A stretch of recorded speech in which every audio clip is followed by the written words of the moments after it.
Tukiangazia vita baina ya Urusi na Ukraine, wakati huu Ukraine imefanya mashambulizi ya kutumia ndege zisizokuwa na rubani na imeharibu zaidi ya ndege 40 za Urusi ndani kabisa ya ardhi ya Urusi. Hii ni kwa mujibu wa idara ya usalama ya Ukraine ambayo imeeleza hayo. Na ni wakati ambapo Moscow ililipiza kisasi kwa kurusha makombora na ndege zisizokuwa na rubani saa chache kabla ya duru mpya ya mazungumzo ya amani ya moja kwa moja ambayo yanaendelea huko Istanbul nchini Uturuki. Afisa wa kijeshi ambaye alizungumza na shirika la habari la AP Associated Press kwa sharti la kutotajwa jina ili kufichua maelezo ya operesheni hiyo, alisema shambulio hilo kubwa lilichukua zaidi ya mwaka mmoja na nusu kutekelezwa na lilisimamiwa kibinafsi na Rais wa Ukraine Volodymyr Zelensky. Katika hotuba yake ya jioni, Zelensky alisema kuwa ndege zisizokuwa na rubani 117 zimetumika katika operesheni hiyo. Alidai kuwa ni operesheni ambayo ilikuwa na makao yake makuu nje ya ofisi iliyo karibu na makao makuu ya FSB ya eneo hilo. FSB ni huduma ya ujasusi na usalama ya nchini Urusi. Chanzo cha kijeshi kimesema ilikuwa ni operesheni tata sana iliyohusisha utoroshaji wa ndege zisizokuwa na rubani au FPV hadi Urusi ambazo ziliwekwa kwenye nyumba za mbao zinazohamishika. Baadaye ndege zisizokuwa na rubani zilifichwa chini ya paa za nyumba hizo zikiwa tayari zimewekwa kwenye lori.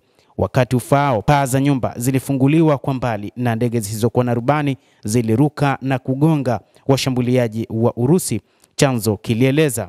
Hii ni kwa mujibu pia wa shirika la habari la AP kwa maana ya Associated Press. Picha za mitandao ya kijamii zilizosambazwa na vyombo vya habari vya Urusi zilionekana kuonyesha ndege zisizokuwa na rubani zikiinuka kutoka ndani ya makontena huku panel zingine zikiwa zimetupwa barabarani. Klipu moja ilionekana kuwaonyesha wanaume wakipanda kwenye lori katika jaribio la kusimamisha ndege zisizokuwa na rubani. Mifumo ya mashambulizi ya masafa marefu ililengwa.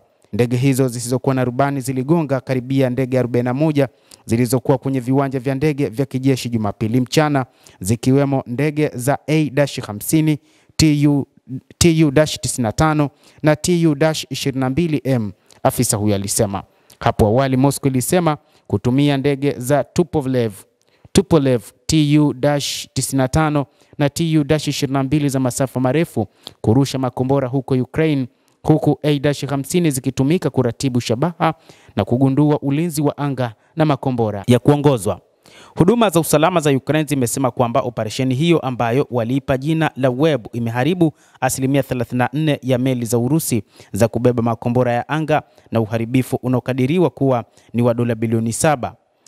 Wizara ya ulinzi ya Urusi ilieleza katika taarifa yake, ilithibitisha mashambulizi hayo ambayo yaliharibu ndege na kuzua moto kwenye vituo vya anga katika mkoa wa Ekusti, zaidi ya kilomita 4,000 maili 2500 kutoka Ukraine, pamoja na eneo la Memanski kaskazini, ilisema taarifa hiyo.